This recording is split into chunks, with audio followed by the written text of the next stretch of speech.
child needs more work with 6, 7, 8, 9, and 10. You play the game the same way, but you're going to roll 2 dice. You can take the dot dice from your child's math kit, and if they're not ready to work with numerals yet, you can borrow a dice from another game. And you roll. So they got 6, so the child would be tails, let's say, and they put their first marker on that card. And then you would roll, and you got 4 and 1 more. 5 is not in play on this board, so you just lose your turn. And then it would go back to your child. 6, 7, 8. That's called counting on, when they can say the total without counting it by ones. So 6, 7, 8. So they would take a tails penny and they would mark the 8. And so on. If I rolled an 8 and they haven't locked down the card with 2 coins, I can bump them and turn it to heads, which is my counter. If you roll a number that's not on the board, like a 12, you just lose your turn. If your child is having trouble with number order, you can set the numbers up in a number line instead of in a grid pattern. And for example, you could do 1 through 10 so that they can watch the game play out with the numbers. I'll move that up there in sequence. You can also play the game this way.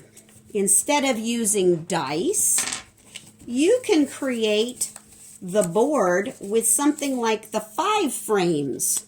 For example, 5 and 5 is 10. You could put out just 1 through 5 or 0 through 6 or whatever numbers your child is working on.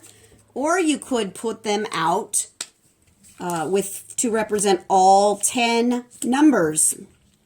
So you could just put out 1 card of a kind of, say, all the 10s, all the 5 and some more frames. Sorry about that. These are 5 and some more frames. And once again, just lock down cards as you go. You could do, let's say your child is just having trouble with 7 and 8. You could put every single way to show 7 and 8. So now I've set up a board here just for 7 and 8. This is ways that you can work on numbers that they're stuck on. Build a board with just 2 numbers, all the different ways to represent it, and don't worry if there's open spaces, and use your counter instead and decide together, since 8 is more, red means you're going to get to mark an 8, yellow means you're going to get to mark a 7. So you'd shake, yellow came up, yellow is the 7, it was my turn, so I'm going to mark my 7 with a heads penny. And then your child would shake. Red is going to be for 8, so they would pick a card that shows 8, and they would mark that with a tails penny.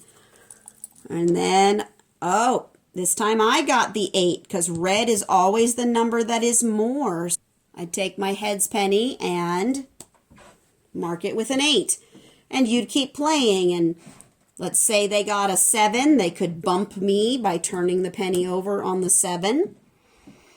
Or let's say that I got an 8, I could bump them on the 8, but whenever they got 1 again, they could lock down. Let's say they got 7 again, and they're in control of the 7's card because it's on tails.